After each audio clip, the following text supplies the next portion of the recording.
বাংলাদেশ ও ভারতের মধ্যে সম্পাদিত agreement on the use of Chattogram and Mongla port for movement of goods to and from India ACMP transit চুক্তির আওতায় বাংলাদেশের স্থলবন্দর ব্যবহারের পরীক্ষামূলক কার্যক্রম শুরু করেছে ভারত। এরই আলোকে কলকাতা থেকে মেশিনারিজ পণ্য নিয়ে আসা ইলেকট্রো স্টিল কাস্টিং লিমিটেডের ৭০ প্যাকেজের ১৬.৩৮০ মেট্রিক টন লোহার পাইপ সহ একটি কন্টেইনারের চালান বুধবার দুপুরে সিলেটের তামাবিল স্থলবন্দর দিয়ে মেঘালয়ে পাঠানো হয়েছে।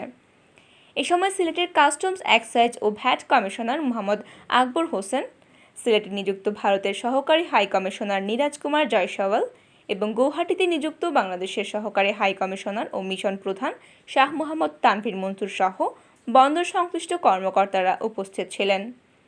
এর আগে গত ১ আগস্ট ভারতের কলকাতা বন্দর থেকে পণ্য নিয়ে একটি জাহাজ বাংলাদেশের উদ্দেশ্যে ছেড়ে রবিবার সকালে মোংলা বন্দরে নোঙর করে। সোমবার দুপুরে খালাসের পর দুটি কন্টেইনারের একটি ভারতের মেঘালয়ের উদ্দেশ্যে রওনা দিয়ে বুধবার সকালে সিলেটের তামাবিল স্থলবন্দরে পৌঁছায়। আরেকটি কন্টেইনার কুমিল্লার বিবিরবাজার স্থলবন্দর দিয়ে ভারতের আসামে যাওয়ার কথা রয়েছে। কাস্টমস সংশ্লিষ্ট সূত্রে জানা যায়, এসিএমপি চুক্তির আওতায় এই ট্রায়াল রান বা পরীক্ষামূলক পণ্য পরিবহন শুরু হয়েছে। চট্টগ্রাম ও মোংলা বন্দর ব্যবহার করে ভারতের উত্তর পূর্বাঞ্চলীয় রাজ্যগুলোতে পণ্য সরবরাহ করতে দুই দেশের মধ্যে ২০১৮ সালের অক্টোবরে চুক্তিটি হয়। এরপর প্রথমবারের মতো ট্রায়াল রান হয়েছিল ২০২০ সালের জুলাইয়ে, কিন্তু করোনা পরিস্থিতি সহ নানা জটিলতায় ৪ বছরে এই চুক্তির উল্লেখযোগ্য অগ্রগতি হয়নি। পরে ভারতের পক্ষ থেকে ৪টি রুটে ট্রায়াল রানের অনুমতি চাওয়া হলে আপাতত দুটি স্থলবন্দর দিয়ে ট্রান্সশিপমেন্ট দিতে রাজি হয় বাংলাদেশ। তার পরিপ্রেক্ষিতে মোংলা বন্দর ব্যবহার বিষয়ক চুক্তি পূর্ণাঙ্গভাবে বাস্তবায়নে ৪টি ট্রায়াল রানের প্রথমটি শুরু করেছে কলকাতা বন্দর।